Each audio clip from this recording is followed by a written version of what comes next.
الأرض تكتسب قيمتها من تاريخها. يطأ المرء على مكان تتكلم كل زاوية فيه عن زمان مضى برجالاته وأحداثه. وفي عمان، بهذه المدينة القديمة الحديثة، يشخص معلم هو أقدم ما فيها. لا تزال جدرانه رغم ما طرأ عليها من حداثة تتنفس التكبير والتهليل. الجامع الحسيني الكبير يشكل موضوعاً لأحاديث أهل المدينة وزوارها العرب والأجانب.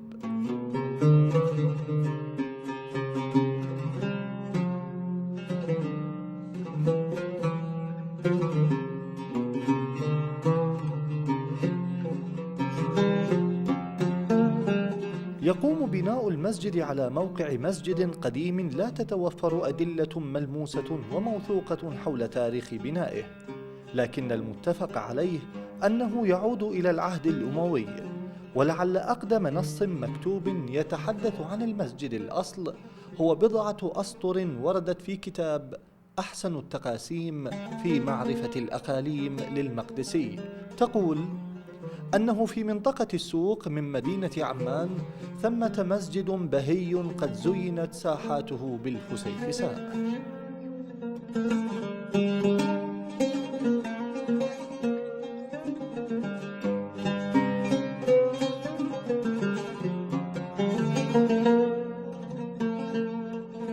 والمسجد مبني على الطراز العثماني من 4 بوابات حديدية واسعة، أما البوابة الكبرى فتبقى مغلقة وتفتح فقط في المناسبات الدينية الهامة.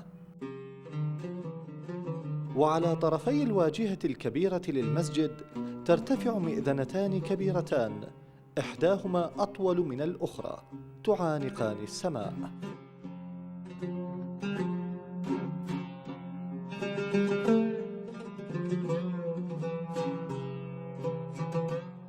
أول ما يستقبل الداخل إلى الجامع صحن المسجد المقسوم إلى جزئين، تتوسطه نافورة ذات نقوش بديعة كانت في فترة سابقة متوضأ، تحيط بها مقاعد حجرية يجلس عليها من أراد الوضوء.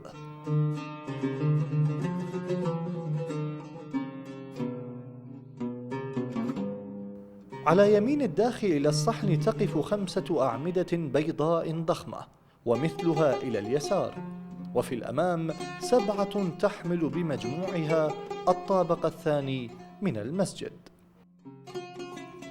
وقد أخذني الفضول قبل إكمال تجوالي بهذا المسجد الكبير، واتجهت إلى الشيخ أحمد الخضري أستاذ للفقه داخل المسجد، مستفهما منه بعض الأمور. بسم الله الرحمن الرحيم. الحمد لله رب العالمين، وصلى الله على سيدنا محمد وعلى آله وصحبه أجمعين. هذا الجامع معروف بالجامع العمري قديما، يشير إلى أنه موجود من زمن سيدنا عمر رضي الله عنه، وحصل عليه تبديلات وتغييرات. الذي أعرفه أنه رمم مرتين، وجدرانه كانت مقصورة على الطين بالإسمنت، ثم جددت بحجر كما نراه الآن. وأرضه كانت من بلاط الرخيص، ثم جدد بهذا الرخام الجميل. وكان المصلون يتوضؤون من هذه البركة، ثم أغلقت مياهها واستبدلت بهذا المتوضأ من الجهة الشرقية، وهو أكثر من يؤم من قبل المصلين، وعلى الأخص يوم الجمعة فإنه لا يتسع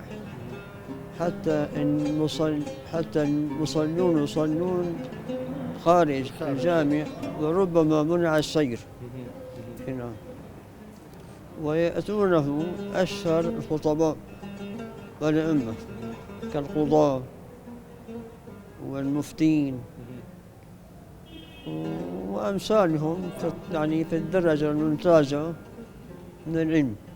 بيت الصلاة مكون من 3 أبواب، ويعتبر الأوسط منها المدخل الرئيسي له، ويقوم سقف بيت الصلاة الذي تتراخى تحته النفوس الخاشعة والأجساد المتعبة على دعائم تتعامد مع جدار القبلة.